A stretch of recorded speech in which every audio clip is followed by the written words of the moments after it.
Hi ma'am, எப்படி இருக்கீங்க? ரொம்ப நல்லா இருக்கு. நீங்க எப்படி இருக்கீங்க? நானும் சூப்பரா இருக்கேன் மேம். ஒரு சின்ன வேண்டுகோள், இதெல்லாம் ஸ்டார்ட் பண்றதுக்கு முன்னாடி இங்க வந்தவங்க எல்லாரையும் அண்ணா அக்கா அப்படி சொல்லியே பழகிட்டேன். யூ டோன்ட் மைண்ட் உங்களை நான் அக்கான்னு கூப்பிட்டுக்குவா? தாராளமா கூப்பிடுங்க. ஒரு நல்ல ஒரு வேஷம் ஒன்று போட்டுருது, அப்படியே அக்கா அண்ணன் அப்படியே ஒரு சென்டிமெண்ட் ஒன்று போட்டுருது. போறாரே. சரி அக்கா, ஒரு சூப்பரான டீ குடிச்சிட்டே உங்க கதையை ஃபுல்லா நம்ம நிறைய பேச போறோம். தேங்க்யூ. பட் சோ இதெல்லாம் எங்க இருந்து ஆரம்பிச்சது? ஃபர்ஸ்ட் ஆரம்பிச்சது வந்து ஒரு கமெண்ட்ஸ்ல தான். ஓகே. சோஷியல் மீடியால வந்து ஒரு கமெண்ட்ல தான். எனக்கு வந்து என் டாட்டர் பிறந்தப்போ ஒரு ஹோம்மேட் ப்ராடக்ட்ஸ் அப்படின்னு பாத்தீங்கன்னா ரொம்ப கம்மி. ஓகே. நம்ம மார்க்கெட்ல போனால் தெரியும் நிறைய ப்ராடக்ட்ஸ் இருக்கு. பட் நமக்கு குழந்தை பிறந்தோன்னு நம்ம என்ன யோசிப்போம், நல்லா ஹெல்த்தியா பார்த்துக்கணும். ஸோ என்னென்னலாம் தேடி நம்மளால கொடுக்க முடியுமோ அந்த அளவுக்கு கொஞ்சம் ஹெல்த்தியா பார்த்துக்கணும்னு யோசிப்போம். ஸோ அந்த ஸ்ட்ரகில் தான் ஃபர்ஸ்ட் நானும் இருந்தேன். ஸோ அவளுக்கு ஒரு 8 monthsலேருந்து நான் கொடுக்க ஆரம்பிச்சது எல்லாமே கொஞ்சம் ஹெல்த்தியா பார்த்து கொடுக்க ஆரம்பிச்சேன். ஓகே. அண்ட் சோஷியல் மீடியா வந்ததுக்கு அப்புறம் என்ன மாதிரி நிறைய மதர்ஸ் இருப்பாங்கல்ல, ஸோ அவங்க கிட்ட இருந்து வந்த சில கமெண்ட்ஸ் தான் அது. ஸோ நீங்க கொடுக்குறீங்க உங்களோட குழந்தைக்கு, அதே மாதிரி எங்களுக்கும் கொஞ்சம் கொடுத்தீங்கன்னா நாங்களும் எங்க பசங்களுக்கு கொஞ்சம் கொடுப்போம்ல அப்படின்னு அவங்க சொன்ன ஒரு கமெண்ட்ஸ் தான் ஒரு சின்ன ஒரு ஐடியா வந்துச்சு. ஓகே, இது நம்ம கொண்டு போய் சேர்க்கலாமே அப்படின்னு. சோ அங்க ஆரம்பிச்சது தான். சோஷியல் மீடியால இத போடணும் அப்படின்ற ஒரு ஐடியா வந்திருக்கும்ல, அது எப்படி உங்களுக்கு தோணுச்சு? நான் ஆல்ரெடி குக்கிங் பண்ணிட்டு இருக்கேன். ஓகே. சோ அது வந்துட்டு எனக்கு குக்கிங்கோட போயிடக்கூடாது. சோ இதை வேற மாதிரி கொஞ்சம் டெவலப் பண்ணும் அப்படின்னு ஒரு பிசினஸா பண்ணலாம், கன்வெர்ட் பண்ணுவோம் அப்படின்னு சொல்லிட்டு அப்ப ஆரம்பிச்சது தான். ஓகே. உங்க ப்ராடக்ட்டுக்கு முன்னாடி அப்ப நீங்க குக்கிங் தான் பண்ணிட்டு இருந்தீங்க இல்லையா? சோ குக்கிங் வந்து உங்களுக்கு சின்ன வயசுல இருந்தே குக்கிங்னா ரொம்ப பிடிக்குமா? இல்ல சின்ன வயசுல இருந்து எல்லாம் பிடிக்கும். யாருக்கு பிடிக்கும் கிச்சன் பக்கம் போறது? ஆக்சுவலி ட்ரூ தான். எனக்கு யாருக்கும் பிடிக்காது வீட்டுல. ஸோ வீட்டுல இருக்க வரைக்கும் அம்மா அப்பா கையில சாப்பிட்டு ஜாலியா உட்காந்துட்டு இருந்த ஆள் தான். ஸோ ஒன்ஸ் மேரேஜ்க்கு அப்புறம் எல்லாமே லேர்ன் பண்ண ஆரம்பிச்சது. ஓகே. ஸோ கொஞ்சம் ஹஸ்பண்ட் இம்ப்ரெஸ் பண்றதுக்காக கத்துக்க ஆரம்பிச்சது தான். நல்லா இம்ப்ரெஸ் ஆயிட்டார்ல? பயங்கரமா. ஓகே.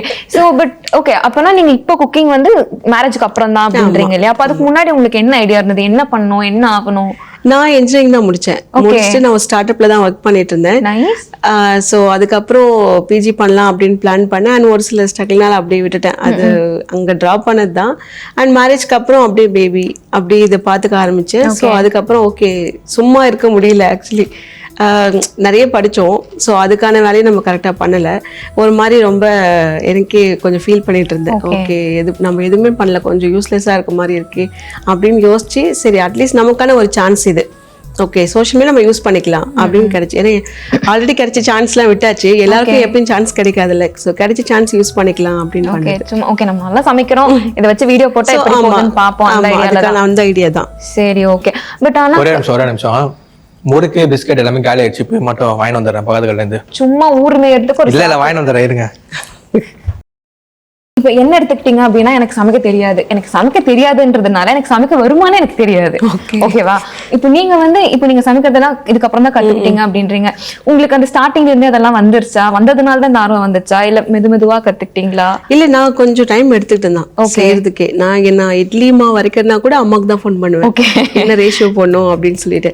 ஸோ என்னதான் நமக்கு ஃபோன்ல சொன்னாலும் நம்மளாம் அங்க நின்று பக்கத்துல செஞ்சு கொடுக்குற மாதிரி ஒரு ஃபீல் நமக்கு தெரியாது. அந்த அளவுக்கு நம்ம கத்துக்க மாட்டோம். பட் அந்த மாதிரி ஒரு 2-3 டைம் ஃபெயில் ஆகி தான் அதையே நான் கற்றுக்கிட்டேன்.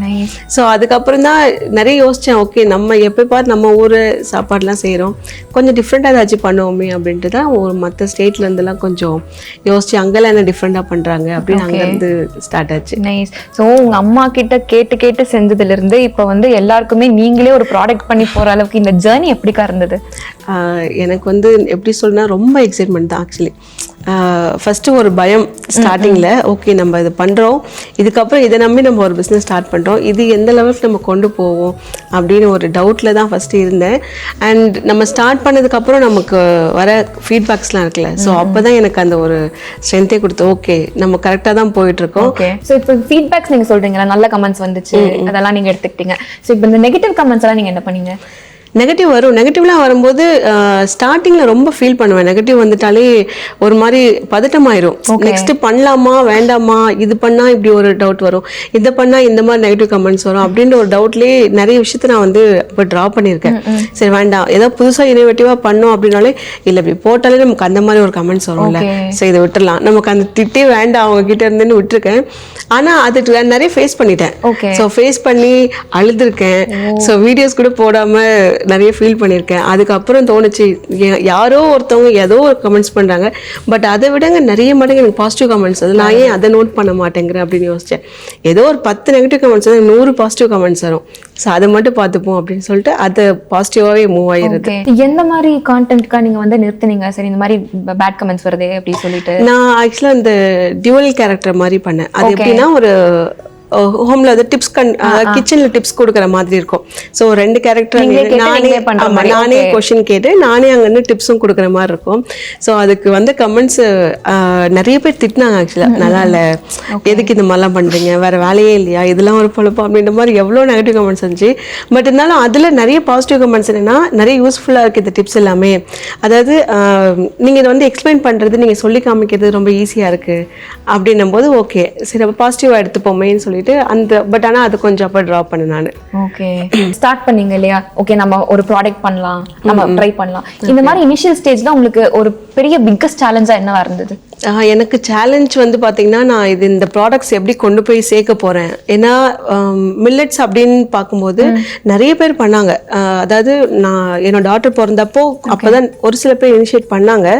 பட் நம்ம எப்படி இதை வந்து மில்லட்ஸ் பற்றி அவேர்னஸ் நிறைய பேருக்கு அப்போ கொஞ்சம் கொஞ்சம் வந்துச்சு. ரைஸாக சாப்பிட்டுங்க, பசங்க கிட்ட எப்படி அதை கொடுக்க முடியும்? நம்ம ரைஸ்னா கண்டிப்பா சாப்பிட மாட்டாங்க, எப்படினாலும் சாப்பிட மாட்டாங்க. ஸோ அதை எப்படி நம்ம கொண்டு போய் கொடுக்க போறோம் கிட்ஸ் கிட்ட அப்படின்றத ஒரு பெரிய சேலஞ்சா இருந்தது. பட் அதுல வந்து ஒரு இனோவேட்டிவா கொண்டு வந்ததுனால ஓகே அது வந்து அக்செப்ட் பண்ணிட்டாங்க அண்ட் அது வந்து ரீச் ஆயிடுச்சு. லைக் இப்போ குக்கிங் சேனல் எடுத்துக்கிட்டாலே ஒரு தெருவுக்கு எல்லாருமே ஸ்டார்ட் பண்ணிட்டாங்க. இப்போ அதுவும் லாக்டவுனுக்கு அப்புறம்ன்றப்போ எங்கே பார்த்தாலுமே நான் வந்து யூடியூப் சேனல் வச்சிருக்கேன், நான் வந்து சோஷியல் மீடியால இருக்கேன் அந்த மாதிரி சொல்றாங்க இல்லையா? சோ அப்படி இருக்கும்போது உங்களுக்கு இது சேலஞ்சா இருந்ததா?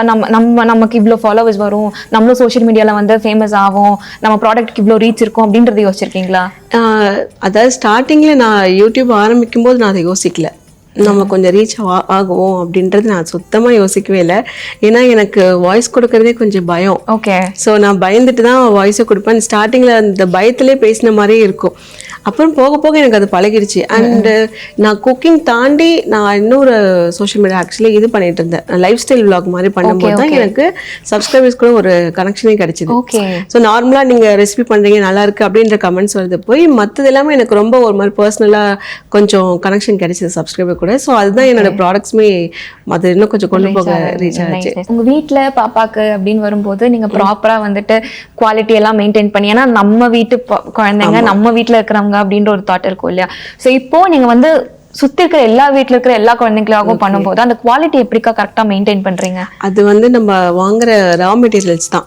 ஸோ வாங்குற ஏன்னா இப்போ நம்ம சின்னதா ஒரு வேர்க்கடலை கூட எடுத்துட்டோம்னா நிறைய வெரைட்டி இருக்கும், நிறைய அதுக்கான ரேட் இருக்கும். ஸோ ஒரு சில குவாலிட்டிக்கு அந்தந்த ரேட் இருக்கும். நம்ம பார்க்கறது எல்லாமே கொஞ்சம் ஹை குவாலிட்டியாகவும் இருக்கணும் அண்ட் கொஞ்சம் கூட ரேட் இருந்தாலும் பரவாயில்ல, பட் குவாலிட்டியில காம்ப்ரமைஸ் இருக்கக்கூடாது. ஒவ்வொரு இன்க்ரீடியன்ஸ் நம்ம சேர்க்கிறோம் இல்லையா? ஸோ எல்லாமே நமக்கு கொஞ்சம் நல்லா குவாலிட்டியாக கிடைக்கணும். நம்ம பண்ருட்டி பக்கத்துல இருக்க நட்ஸ்லாம் எனக்கு கொஞ்சம் நல்ல குவாலிட்டியா கிடைச்சிரும். சோ ரேட் வைஸ் பார்த்தாலும் ஹையா இருந்தாலும் குவாலிட்டி நல்லா கிடைச்சிரும். அண்ட் நான் ஒவ்வொரு பாக்கெட் நான் எப்படி வீட்டில் பண்ணுவோம் ஸோ அந்த மாதிரி ஒவ்வொரு பேக்கெட்டுமே மற்றவங்க வீட்டுக்கு போய் சேர்றதும் அந்த அளவுக்கு குவாலிட்டியாக போய் சேரணும். ஓகே. மோஸ்ட் ஆஃப் த இடத்துல எங்கெல்லாம் ப்ரைஸ் ஜாஸ்தி இருக்கோ அங்கே தான் வந்துட்டு ப்ராடக்ட் குவாலிட்டி இருக்கும் அப்படின்னு சொல்லுவாங்க. சில இடத்துல கம்மி ரேட்டுக்கு நல்ல குவாலிட்டியும் கிடைக்குது. இப்போ அந்த ப்ரைஸிங் எல்லாம் நம்ம பண்றோம் இல்ல, அது உங்களுக்கு கஷ்டமா ஆகலையா? ஏன்னா நான் நல்ல ப்ராடக்ட் கொடுக்குறேனோ நீங்க நம்ப வைக்கணும், இன்னொரு சைட்ல இதையும் பார்த்துக்கணும் அப்படின்றப்போ மணி வந்துட்டு நமக்கு நெக்ஸ்ட் தான். ஃபர்ஸ்ட் எனக்கு ஒரு சாட்டிஸ்ஃபேக்ஷன் இருக்கணும், கொடுக்கறது எனக்கு ஓகே சாட்டிஸ்ஃபேக்ஷனா இருக்கா அண்ட் வாங்கி ட்ரை பண்றவங்களும் நல்லா இருக்குன்னு சொல்றாங்களே, எனக்கு அதுவே பயங்கர ஒரு ஹாப்பி தான். ஓகே. மணி நெக்ஸ்ட், அது அப்புறம் பார்த்துக்கலாம். எனக்கு ஒரு ரெஸ்பெக்ட் கிடைக்குது இல்லை அவங்க கிட்ட இருந்து, அது ஓகே. ப்ளஸ் பேஷன் கம்ஸ் அதுக்கப்புறம் தான், அதுக்கப்புறம் மணி. ஓகே. அப்போ உங்க ப்ராடக்ட்ஸ் எல்லாத்துக்குமே ஏதாச்சும் ஒரு ஸ்பெஷல் இன்கிரியன்ஸ், அதாவது இது என்னோட ஸ்பெஷல்ப்பா அப்படின்ற மாதிரி ஸ்பெஷல் இன்கிரியன்ஸ் ஏதாச்சும் இருக்கா? இன்கிரியன்ஸ் சொல்ல முடியாது. அது எப்படின்னா இப்போ மில்லட்ஸ் நம்ம எடுத்துட்டோம் அப்படின்னா நீங்க ஒரு ஹெல்த் மிக்ஸாக கூட இருக்கட்டும், நம்ம குக் பண்ணணும். அதாவது நம்ம வாங்கினா கூட திரும்ப நம்ம அதை குக் பண்ணி செய்யணும். பட் அந்த டைமை கொஞ்சம் ரெடியூஸ் பண்ணணும். இல்லை இன்ஸ்டண்ட்டாக இருக்கும் நம்மக்கிட்ட. அதாவது நம்ம நார்மலாக பால் காஃபி போடுறோம், இன்ஸ்டன்ட்டாக தானே போட்டு அப்படியே மிக்ஸ் பண்ணோம். ஸோ அந்த மாதிரி மில்லட்ஸ் கொடுக்கணும் அப்படின்னு சொல்லி அதுதான் ரொம்ப யூனிக்காக இருக்கும். ஓகே. ஸோ நீங்கள் போட்டிங்கன்னா அப்படியே பால் போட்டு ஆற்றிட்டு அப்படியே குடிச்சிக்கலாம். ஓகே. அப்போ உங்கள் ப்ராடக்ட்ஸுக்கும் மார்க்கெட்டில் இருக்கிற மற்ற ப்ராடக்ட்டுக்கும் இருக்கிற ஒரு யூனிக்னஸ் வந்து நீங்கள் இதை தான் சொல்லுவீங்க, இல்லை வேறு ஏதாச்சும் ஸ்பெஷல் பாயிண்ட் உங்ககிட்ட இருக்கா? சுகர் பார்த்தா இப்போ நிறைய பேர் சுகர் ஒரு அவேர்னஸ் இருக்கு. ஓகே, ஒயிட் சுகர்னா ரொம்ப அவாய்ட் பண்றாங்க. ஸோ அதெல்லாம் சுத்தமாக கிடையாது நம்மகிட்ட. ஒயிட் சுகர் கிடையாது. ஸோ நான் வீட்டில் என்னோட பொண்ணுக்கும் கொடுத்ததே கிடையாது ஒயிட் சுகர். எது வந்தாலும் இந்த நாட்டு சக்கரை, அதுவே போக கொஞ்சம் மைல்டாக தான் நாட்டு சக்கரை, ஜாகரி அந்த மாதிரி போயிடுவோம். ஸோ அதுதான் நம்மளோட ப்ராடக்டோட யூனிக்னஸ். ஐடியா வந்து நீங்க ஒன்று ஸ்டார்ட் பண்றீங்க அப்படின்றப்போ ஃபர்ஸ்ட் ஆர்டர்னு ஒன்று இருக்கும்ல, அது கிடைக்கணும்ல நமக்கு. ஃபர்ஸ்ட் வந்து ஒரு 10 பேர் வாங்கும் போதுதான் ஓகே நமக்கு இன்னும் பண்ணணும் அப்படின்னே தோணும். அப்போ ஃபர்ஸ்ட் உங்களுக்கு வந்து ஆர்டர் உங்களுக்கு வரப்போ எப்படி இருந்தது? லைக் நான் ஸ்டார்ட் பண்றேன் ஃபைன், ஆனா அதுக்கான ப்ராசஸ் நடக்குது இல்ல, ஒருத்தங்க வாங்குறாங்க நல்லா இருக்குன்னு சொல்றாங்க. ஸோ அது எப்படி இருந்தது? எனக்கு அது ரொம்ப எக்ஸைட்மெண்ட்டாக இருந்தது. ஏன்னா நான் ஸ்டார்ட் பண்ணிட்டேன், வெப்சைட் லான்ச் பண்ணிட்டேன். எனக்கு ஃபர்ஸ்ட் ஆர்டர் வந்து எனக்கு ஸ்டில் ஐ ரிமெம்பர் எனக்கு சேலம்லேருந்து தான் வந்துச்சு. ஓகே. ஸோ சேலம்லேருந்து 700 சம்திங் எனக்கு ப்ரைஸ் கூட ஞாபகம் இருக்குது எனக்கு. ஸோ அந்த ரேஞ்சில் எனக்கு ஃபர்ஸ்ட் ஒரு ஆர்டர் வந்தது. ஸோ அந்த ஆர்டர் வருதுன்றதை விட இவங்க நம்ம மேலே எவ்வளோ ட்ரஸ்ட் வச்சிருப்பாங்க அப்படின்னு தான் எனக்கு தோணுச்சு. ஓகே, நான் லான்ச் பண்ண உடனே நம்மக்கிட்ட ஆர்டர் எடுத்திருக்காங்க அப்படின்னா எனக்கு அது ஒரு மாதிரி ரொம்ப ஹாப்பியாக இருந்தது. ஓகே, ஓ இந்த அளவுக்கு நம்ம மேலே ஒரு நம்பிக்கை இருக்குது. அதுக்கப்புறம் எனக்கு ஆர்டர்ஸ் வர எனக்கு ரொம்ப ஹாப்பியாக இருந்தது. நீங்க வந்து என்ன சொன்னீங்க, ஃபர்ஸ்ட் வந்து இதெல்லாம் ஸ்டார்ட் பண்ணதுக்கு ரீசன் வந்து என் ஹஸ்பண்ட் வந்து இம்ப்ரெஸ் பண்ணணும். அப்படி நீங்க என்ன சமைச்சு அவர் இம்ப்ரெஸ் ஆனாரு? ஃபர்ஸ்ட் டிஷ் நம்ம என்னதான் வேற ஊர் டிஷ் எல்லாம் டிஃப்ரெண்டா ட்ரை பண்ணி இம்ப்ரெஸ் பண்ணாலும் அவருக்கு பிடிச்சது நம்ம ஊர் ஸ்டைல் மீன் குழம்பு, இந்த கருவாட்டு குழம்பு, நம்ம ஊர் ஆளு. ஆனா சோ அந்த மாதிரி ஸ்டைல் தான் அவருக்கு பிடிக்கும். சோ நான் வச்சு கொடுத்தோடனே அவர் சாப்பிட்டு ஃபர்ஸ்ட் என்ன சொன்னது, அவங்க அம்மா வைக்கிற மாதிரியே இருக்கு, அம்மா வச்ச மாதிரியே இருக்கு. அதுவே நமக்கு ஒரு பெரிய ஓகே, இத்தனை வருஷம் அம்மா கையில சாப்பிட்டு நம்ம செஞ்ச ஒண்ணு விஷயத்த அம்மா செய்யற மாதிரியே இருக்குன்னு சொல்றதே ஒரு பெரிய கிஃப்ட் தானே. போதும், அதுவே போதும் எனக்கு. அதுல இம்ப்ரெஸ் ஆயிட்டாருன்னு தெரிஞ்சிருச்சு. கியூட். ஓகே. அப்போ இன்னொன்னு வந்து இப்போ நான் எனக்கு இவ்வளோ வயசாயுமே என்னால வந்து நீங்க சொல்ற மில்லட்ஸை யோசிச்சு கூட என்னால பார்க்க முடியல. அப்படின்றப்போ கிட்ஸுக்கு வந்து இது ஹெல்த்தியான ஃபுட்டு, இதை நீ சாப்பிடு அப்படின்றது ஒரு பெரிய கொஸ்டின் மார்க். அப்படி இருக்கும்போ உங்க வீட்டுல நீங்க உங்க குழந்தைக்கு கொடுத்ததானே நீங்க உங்களுக்கு அந்த ஐடியாவே வந்துச்சு. பாப்பாக்கு பிடிச்சிருந்ததா நீங்க ஃபர்ஸ்ட் பண்ண டிஷ்ஷஸ் எல்லாம், இப்போ மில்லட் வச்சு நீங்க கொடுக்குற ஃபுட்ஸ் எல்லாம் உங்களுக்கு பிடிச்சிருந்ததா, இல்ல நீங்க அதை எப்படி மேனேஜ் பண்ணீங்க? இல்ல இந்த மாதிரி என்கிட்ட நிறைய பேர் கேட்டிருக்காங்க, எப்படி உங்க பாப்பா மட்டும் மில்லட்ஸ் எல்லாம் சாப்பிடுறாங்க, இதே டவுட் என்று கேட்டிருக்காங்க. அது அவளுக்கு ஒரு 8 monthsல நம்ம அந்த சாலிட் ஃபுட்ஸ் எல்லாம் கொடுக்க ஆரம்பிப்போம். 6 monthsலயே கொடுக்க ஆரம்பிப்போம். பட் நம்ம கொஞ்சம் மில்லட்ஸ்னால கொஞ்சம் டைஜஸ்ட் ஆக டைம் ஆகும். நான் 8 monthsல இருந்து கொடுக்க ஆரம்பிச்சேன். ஸோ நம்ம நார்மலா ஒயிட் ரைஸ் போறதுக்கு பதிலாக மில்லட்ஸ் ரீப்ளேஸ் பண்ணி சின்ன வயசுல இருந்தே கொடுக்க ஆரம்பிச்சிட்டேன். அவளுக்கு அதுல இருந்தே பிடிக்க ஆரம்பிச்சிச்சு. எல்லாமே ப்ராக்டிஸ் தானே. ஸோ நம்ம என்ன ஃபீட் பண்றோமோ அதுதான் பசங்களுக்கு பிடிக்கும். ஓகே. ஆக்சுவலா இப்போ பேசிக்கா பாத்தீங்கன்னா உங்க பாப்பா சாப்பிட்றத பார்த்துதான் மேபி மத்தவங்க வந்து ஓகே என் பாப்பாவும் சாப்பிடும். சீரியஸ்லி நிறைய பேர் சொல்லுவாங்க, நைனியோட வீடியோ அதான் என்னோட பொண்ணு பேர் நைனிகா. ஸோ வீடியோ காமிச்சுதான் நான் வந்து என் பொண்ணுக்கு கொடுக்குறேன் அப்படின்னு நிறைய பேர் சொல்லியிருக்காங்க. அது ரொம்ப ப்ரௌடா இருக்கு. ஓகே. அப்படி ஃபர்ஸ்ட் டைம் உங்களுக்கு நிறைய ஆர்டர்ஸ் அட் அ டைம் இவ்வளோ ஆர்டர் வந்தப்போ நீங்க பேனிக் ஆயிருக்கீங்களா? பேனிக் ஆகல. பட் எப்படி நம்ம டக்குன்னு கொடுக்கணும், ஏன்னா எல்லாரும் ரொம்ப சீக்கிரம் எக்ஸ்பெக்ட் பண்ணுவாங்க. எதுவாக இருந்தாலும் இன்னைக்கு ஆர்டர் பண்ண நாளைக்கே வரணும்னு கூட எக்ஸ்பெக்ட் பண்ணுவாங்க. பட் அது கொஞ்சம் டைம் ஆகும் தான். ஏன்னா நம்ம ஒரு பேட்ச் நான் மொத்தமாக எல்லா பேட்ச் ரெடி பண்ணேன். இப்போ நீங்கள் ஒரு சில கார்பரேட்லாம் பார்த்தீங்கன்னா ஒரேடியே ஒரு 100 kg அந்த மாதிரி ரெடி பண்ணுவாங்க. நான் ரெடி பண்ணுறது மேக்ஸிமம் 3 kg ஒரு பேட்ச்க்கு. ஸோ ஒரு பேட்சாக 3, ஏன்னா அப்போ தான் அதோட டேஸ்ட்டும் நமக்கு பியூராக கிடைக்கும். அண்ட் என்ன நம்ம சேர்க்குறோம் குவான்டிட்டி எல்லாமே குவாலிட்டியாகவும் இருக்கும். அண்ட் எந்த குவான்டிட்டி மிஸ் ஆகாது. ஸோ அந்த மாதிரி கொஞ்சம் பேட்ச் தான் நான் ரெடி பண்ணுவேன். ஸோ அந்த மாதிரி நிறைய ஆர்டர்ஸ் வந்துச்சு தான். ஆக்சுவலி நிறைய திடீர்னு ஸ்டார்டிங்கில் வரும்போதெல்லாம் ஒரு பதட்டம் இருக்கும் எனக்கு. ஓகே, பட் சீக்கிரம் கொண்டு போய் சேர்க்கணும்ல அவங்க கிட்ட. அது ஏன்னா டிலே ஆயிடுச்சுன்னா நம்ம மேலே ஒரு பேட் மார்க்ஸ் வரும். ஓகே, இன்னும் இவ்வளோ நாள் ஆயிடுச்சு டிலே பண்ணுறாங்க. அதுக்கு இப்போ உங்க 3 kg பேட்ச் முடிஞ்சிருச்சுன்னு வைங்களேன், ஆர்டர்ஸ் அதை தாண்டி இருக்கும்போது அது உங்க கஸ்டமர் போயிட்டே இருக்கும். நல்லா இருக்கு. இப்போ 3 kgனா நம்ம ஃபர்ஸ்ட் 3 kg ரெடி பண்ணிட்டு அது ஃபுல்லா பேக் பண்ணி முடிச்சுட்டு நெக்ஸ்ட் 3 kg அடுத்த 3 kg நான் அந்த டே ஃபுல்லா 3 kg பேட்ச் எடுத்துட்டே தான் இருப்போம். ஓகே. சோ 3 to 4 மேக்ஸிமம் அவ்வளவுதான். ஒரு பேட்ச் எடுக்கிறது அவ்வளவுதான். ஆனா அன்னைக்கு ஃபுல்லா அத்தனை பேட்ச் எடுத்துட்டே இருப்போம். ஓகே. இப்போ ஃபுட் இருக்குல்ல, எனக்கு தெரிஞ்சது ஒரு 4 டிஷ். நான் சாப்பிடுறது வேணா ஒரு மேக்ஸிமம் ஒரு 20 டிஷ் எனக்கு தெரியும். எங்க அம்மா வீட்டுல டெய்லி செய்யற சாம்பார் இதெல்லாம் போக ஒரு மேக்ஸிமம் போனா 50. நீங்க டெய்லி கண்டென்ட் போடுறீங்க, டெய்லி அவ்வளோ வீடியோஸ்ல அவ்வளோ டிஃப்ரெண்டா பேச்சுலர்ஸ்க்கு குழந்தைங்களுக்கு அது இதுன்னு அவ்வளோ கண்டென்ட் போடுறப்போ இதெல்லாம் நீங்க தேடி கத்துக்கிட்டு அப்படி டேஸ்ட் பண்ணி அதுக்கப்புறம் பண்ணணும் அந்த மாதிரி எஃபர்ட்ஸ் எடுத்து பண்ணிருக்கீங்களா? நிறைய நான் பண்ணிருக்கேன். ஸ்டார்டிங்ல அது ஃபெயில் ஆனாலும் பரவாயில்ல, ட்ரை பண்ணிடுவோம், நல்லா இருக்கா நல்லா டேஸ்ட் பண்ணி பார்த்துருவோம் அப்படின்னு சொல்லிட்டு நிறைய டிஷ் ட்ரை பண்ணியிருக்கேன். மெயினாக இந்த பேக்கிங் சைட்லாம் எனக்கு ரொம்ப கொஞ்சம் டவுனில் தான் இருந்தேன். அப்புறம் போக போக ஏன்னா இந்த வீட்டில் பிரெட் செய்யணும், வீட் பிரெட்டு மைதா சேர்க்காம அதெல்லாம் பண்ணணும் போது 2-3 தடவை ஃபெயிலியர் ஆச்சு தான். அதுக்கப்புறம் எப்படி ப்ராப்பராக பண்ணணுன்றதெல்லாம் லேர்ன் பண்ணி தான் ஒவ்வொரு விஷயத்தையுமே பண்ண ஆரம்பிச்சேன். இனிஷியல் ஸ்டேஜ்ல நீங்க வீட்ல இருந்தீங்க இல்லையாக்கா, வீட்ல இருந்து ஒரு பிசினஸ் ஸ்டார்ட் பண்ணீங்க. அதே மாதிரி இப்பவுமே நிறைய விமன் வீட்ல இருந்துட்டு நம்ம என்ன பண்ணணும் அப்படின்னு யோசிச்சுட்டு இருக்காங்க. ஸோ அவங்களுக்குமே பிசினஸ் ஸ்டார்ட் பண்ற ஐடியா இருக்கும்ல, இந்த மாதிரி விமனுக்கு நீங்க என்ன சொல்ல நினைக்கிறீங்க?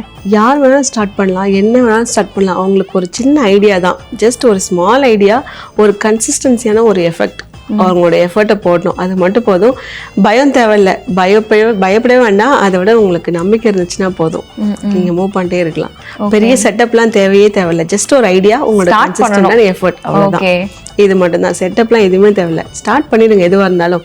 அதுக்கப்புறம் உங்களோட ஐடியா வச்சு ஒரு விஷயத்தை ஸ்டார்ட் பண்ணுங்க, அண்ட் அது பாட்டுக்கு நம்மளை தள்ளிட்டு போயிடும். உங்களுக்கு வந்து மணி இம்பார்ட்டன்ட் இல்லை நீங்க சொல்லிட்டீங்க, ஆனாலுமே ஃபர்ஸ்ட் நம்ம கையில ஒரு மணி வந்துச்சு இல்லையா, நீங்க உங்க ஃபர்ஸ்ட் ஆர்டர்ல இருந்து வரும்போது நீங்க எப்படி ஃபீல் பண்ணீங்க? ரொம்ப ஹாப்பியாக இருந்தது, ஃபஸ்ட்டு ஜாலியாக இருந்தது. ஏன்னா எல்லாருக்குமே ஒரு ஆசை இருக்குல்ல, நம்ம ஏர்ன் பண்ணி ஒரு சில திங்ஸ் வாங்கணும் அப்படின்னு. வீட்டில் ஏதாச்சும் ஒரு திங்ஸ் வச்சுருக்கோம், அதை வாங்குறோம் அப்படின்னா இது நான் வாங்கினதில்லை அப்படின்னு நமக்கே ஒரு ஆசை இருக்கும்ல. ஸோ அந்த மாதிரி எல்லாருக்கும் இருக்க ஒரு சின்ன ஆசை தான். அண்ட் ஃபஸ்ட்டு ஏர்ன் பண்ணதுக்கப்புறம் ஒரு சில விஷயங்கள் வாங்கினேன். அதாவது நான் ரொம்ப நாளாக ஒரு பக்கெட் லிஸ்ட்டில் வச்சுருப்பேன், அந்த மாதிரி சிலதெல்லாம் வாங்கினேன். ஹஸ்பண்ட் கிட்ட கேட்டால் வாங்கி கொடுத்துருவாங்க, அது வேறு விஷயம். ஆனால் நம்ம ஹஸ்பண்ட்கே ஏதாச்சும் சர்ப்ரைஸ் பண்ணால் நம்ம அவர்கிட்டே போய் கேட்கணும்ல, அது வந்து ரொம்ப ஒரு மாதிரி பெயின்ஃபுல்லாக இருக்கும், ரொம்ப பெயின்ஃபுல்லாக இருக்கும். ஸோ அந்த டைமில் எனக்கு ஆக்சுவலி ஓகே நம்ம ஏர்ன் பண்ணுறோம், நான் வாங்கி தரேன். என் ஹஸ்பண்ட் ஒரு பர்த்டே வருது, ஒரு வெட்டிங் ஆனிவர்சரி வருதுன்னா நான் வாங்கி தரேன், நான் ஏர்ன் பண்ணுறேன்ல அப்படின்ற ஒரு ப்ரௌட் ஃபீல் வரும். இது கண்டிப்பாக இந்த ஒரு ஃபீல் எல்லா ஹவுஸ் ஒய்ஃபுமே இருக்கும். ஸோ ஒன்ஸ் ஏர்ன் பண்ணும்போது தான் அது தெரியும். ஓகே, அப்படி நீங்க ஃபர்ஸ்ட் சம்பாரிச்சு உங்க ஹஸ்பண்டுக்கு ஃபர்ஸ்ட் வாங்கி கொடுத்தது என்னக்கா? அவருக்கு ரொம்ப நாளா ஆசைப்பட்டு பார்த்துட்டு இருந்த ஒரு வாட்ச் ஒன்று வாங்கி கொடுத்தேன். ஸோ அவருக்கு ரொம்ப அழகா இருந்தது, அதனால அவரு பார்த்துட்டு ஆக்சுவலி வந்துட்டாரு. சரி கொஞ்சம் ரேட் அதிகமா எதுக்கு வாங்கணும், பொதுவா ஜென்ஸ் அப்படித்தானே, அதிகமா அவங்களுக்குன்னு செலவு பண்ணிக்க மாட்டாங்க, வீட்டுல இருக்கவங்களுக்கு எவ்வளவு வேணாலும் செலவு பண்ணுவாங்க. ஸோ அதை அவர் ஆசைப்பட்டாரு, அதனால அவருக்கு வாங்கி கொடுக்கணும்னு ஆசைப்பட்டு வாங்கி கொடுத்தேன். பாப்பாக்கு நிறைய வாங்கி கொடுத்துருக்கேன். இப்போ அவ எங்க போனாலும் ப்ராடக்ட் சொல்லிப்பா அம்மா வாங்கி கொடுப்பா அப்படின்னு. வெளில கூட்டு போனாலே நான் தானே வரணும் அப்படின்னு கேட்டா கூட இல்லையா அவ வாங்கி கொடு, அப்பா அம்மா வாங்கி கொடுத்துருவா அப்படின்னு சொல்லும் போது ஓகே நம்ம ஏன் அவளுக்கு தெரியுது இல்ல அம்மா வந்து வாங்கி தருவாங்க அப்படின்றது. ஏன்னா நானுமே யோசிச்சிருக்கேன், எங்க ஃபேமிலியில நான் அவ்வளவா இது பண்ண கிடையாது. ஆனா எனக்கு வர குட்டி குட்டி ஏர்னிங்ஸ்ல அவங்களுக்கு கஷ்டமான ஒரு டைம்ல என்னால ஒரு குட்டி விஷயம் வாங்கி கொடுக்குறோன்ற அந்த சந்தோஷம் வந்து அதுதான் ரொம்ப பெரிய. எக்ஸாக்ட்லி, அதெல்லாம் ஜாலியா தான் இருக்கும்ல. ஆனா ஒர்க் பண்ணிட்டு இப்ப வந்து உங்களுக்கு நீங்க ஃபேமிலியா இதுவான்றதுலயே உங்க டைம் போயிடுது இல்ல, ஒரு நாள் எனக்கு ரெஸ்ட் எடுக்கணும் அப்படின்னு நீங்க வச்சு யோசிச்சிருக்கீங்களா? பெருசா யோசிக்கல, எனக்கு இதுவே பழகிறதுனால எனக்கு ஆக்சுவலா இந்த ஒர்க்கில் தான் எனக்கு ரொம்ப போர் அடிக்கிற மாதிரி இருக்கும். ஸோ ரெஸ்ட் எடுத்தாலே எனக்கு அது ஒரு ஹாஃப் டே நான் சும்மா உட்காந்துட்டு இருந்தா கூட சரி என்ன நம்ம சும்மா இருக்குமே நம்ம ஏன் எனக்கு வீடியோ எடுத்துக்கலாம் கையில வச்சிருக்கீங்க. இது நீங்க காஃபில டீ போட்டு கொடுத்தா அது ஒரு நம்ம சிக்னேச்சர் டிஷ் நம்ம கடையில அது. ஐயோ அப்பா நீங்களே வச்சுக்கோங்க பாத்தீங்க. அடுத்த தடவை நீங்க வரும்போது ஸ்பெஷலா உங்களுக்கு வந்து இன்னொரு சிக்னேச்சர் டிஷ் போட்டு தரேன். டீ வேண்டாம், இதுவே ரொம்ப வேண்டாம், இதுவே போதும். சரிக்கா, ஓகேக்கா, இருங்க நான் கிளாஸ் போயிட்டு வந்து கத்துக்கிறேன். நீங்க நெக்ஸ்ட் டைம் டீ மாஸ்டர் மாத்திருங்க. மாத்திரலாம்க்கா, முதல்ல கடையவே மாத்தணும், டீ மாஸ்டர் மாத்தினா மட்டும். நெக்ஸ்ட் டைம் நீங்க வரும்போது தரமான டீ இருக்கோ இல்லையோ தரமான டீ மாஸ்டர் தான், அதெல்லாம் ஓகே தான். சரி ஃபைன். இப்போ நீங்க ரெஸ்ட் எடுக்கிறது டோட்டலா வேற. சரி ஓகே, உங்களுக்கு வந்து ரெஸ்ட் எடுக்க வேணான்ட்டீங்க, ஃபைன் தான். ஆனா வந்து நீங்க எல்லாருக்கும் சமைச்சு கொடுத்துக்கிட்டே இருக்கீங்கல்ல, எனக்கு யாராச்சும் சமைச்சு தரணும், என்னோட ஃபேவரட் டிஷ் எல்லாருக்கும் தெரியணும், அந்த மாதிரி உங்க ஃபேவரட் டிஷ் இருந்து யாராச்சும் சமைச்சு கொடுத்தா நல்லா இருக்கும்னு யோசிச்சிருக்கீங்களா? யோசிச்சிருக்கேன். ஏன்னா டெய்லி நம்மளே சமைச்சு நம்ம போய் கிச்சன்ல நிக்கிறவங்களுக்கு தான் தெரியும். ஆனா நம்ம எவ்வளவு சமைச்சாலும் நமக்கு அந்த இடத்துல வயிறு ஃபுல் ஆயிரும். சாப்பிடும் போது சுத்தமா அந்த இது தெரியாது, பசிக்காது நிறைய சமைச்சிட்டுனா. பட் யாராவது சமைச்சு கொடுத்தானா எனக்கு சாப்பிட தோணும் இல்ல. ஆமா, அப்ப உங்க ஃபேவரட் டிஷ் என்ன? உங்க ஹஸ்பண்டுக்கு, உங்க அம்மா? எனக்கு ஆல்மோஸ்ட் எப்படியும் பிரியாணி தான். நீங்க எல்லாமே வந்து இந்த மில்லட் பேஸ் பண்ணி அப்படின்ற ஐடியா எங்களுக்கு சொல்லிட்டீங்க இல்லையா? நானும் நிறைய கேள்விப்பட்டிருக்கேன் இந்த மாதிரி மில்லட் சாப்பிடுன்னு. ஆனா அது ஏன் சாப்பிடணும், எப்படி சாப்பிடணும் எனக்கு சத்தியமா தெரியல. அது எனக்கு சொல்றீங்களா? ஏன் சாப்பிடணும் அப்படின்னா ஆல்மோஸ்ட் நம்மளோட ஹெல்த்துக்கு தான். ஏன்னா நம்ம எப்படியோ ஒரு நாள் இந்த டயபெட்டிஸ் அப்படின்ற ஒரு விஷயம் நிறைய இப்போ போயிட்டு இருக்கு. ரொம்ப யங் ஏஜ்ல குழந்தைங்க டயபெட்டிஸ் அப்படின்ற எல்லாமே அப்படியே வந்துட்டே தானே இருக்கு. ஸோ அந்த ப்ராப்ளம் நம்ம ஃபேஸ் பண்ணாமல் இருக்கலாம் மில்லட்ஸ்ல எனக்கு தெரிஞ்சு. அண்ட் எப்படி சாப்பிட்றதுன்னு கேட்டீங்கல்ல, ஸோ நிறைய பேருக்கு டவுட் இருக்கும். ஏன்னா சில பேர் இந்த ரைஸ் எல்லாம் சாப்பிட முடியல அப்படின்னும் போது நம்ம ஆல்டர்னேட்டிவா இந்த மாதிரி மில்லட்ஸ் ஏதோ ஒரு வழியில மில்லட்ஸ் நம்ம எடுத்துக்கிறோம். ஈவன் ட்ரிங்க் ஆகட்டும். அண்ட் இப்போ இந்த ஃபாஸ்ட் ஃபுட் ஜென்ரேஷன்ல வந்துட்டு நூடுல்ஸ் பிடிக்காதவங்க யார் இருப்பாங்க? ஸோ அந்த நூடுல்ஸே நம்ம நம்ம கொஞ்சம் ஹெல்த்தியா மில்லட்ஸ்ல கொடுத்தா எப்படி இருக்கும். ஸோ அதுவுமே நாங்க ஆக்சுவலா பண்ணிட்டு இருக்கோம். ஸோ மல்டி மில்லட்ஸ்ல அண்ட் ஆல்மோஸ்ட் ஒரு 9 மில்லட்ஸ் அதுல இருக்கும். ஸோ கம்ப்ளீட்டா மில்லட்ஸ்ல ஒரு நூடுல்ஸ் பண்ணா பசங்க எப்படி சாப்பிடாம இருப்பாங்க. ஸோ நூடுல்ஸ்னு பார்த்தாலே கண்டிப்பா சாப்பிடுவாங்களா. ஸோ ஏதோ ஒரு வகையில இந்த மில்லட்ஸ் நம்ம எடுத்துக்கணும். ஸோ அதனால இந்த மாதிரி கொஞ்சம் இம்ப்ரெசிவா கொடுத்தா ஓகே. ஆனா அந்த ஃப்ளேவர் டேஸ்ட்டுக்கு இது ஈடாகும். கண்டிப்பா எனக்கு எல்லாமே அதுலயே ஃப்ளேவர் பெருசா மசாலா தானே. ஸோ அதுவுமே நம்ம பண்ற ஹோம்மேட் மசாலா தான். ஓகே. ஸோ அதே சேம் மசாலா போட்டோம்னா செமையா இருக்கும். ஓகே. ஸோ ஈஸியா சாப்பிட வச்சிடலாம். என்னையே கன்வின்ஸ் பண்ணிட்டீங்க காலைக்கு. நாளா எனக்கு காலையில ஃபுட் இல்லையா, சரி ஓகே ஒரு பாக்கெட் நூடுல்ஸ் நூடுல்ஸ் நூடுல்ஸ் அப்படியே போயிடுச்சு. இனிமே நான் கண்டிப்பா ட்ரை பண்ணுவேன், கண்டிப்பா ட்ரை பண்ணுவேன்.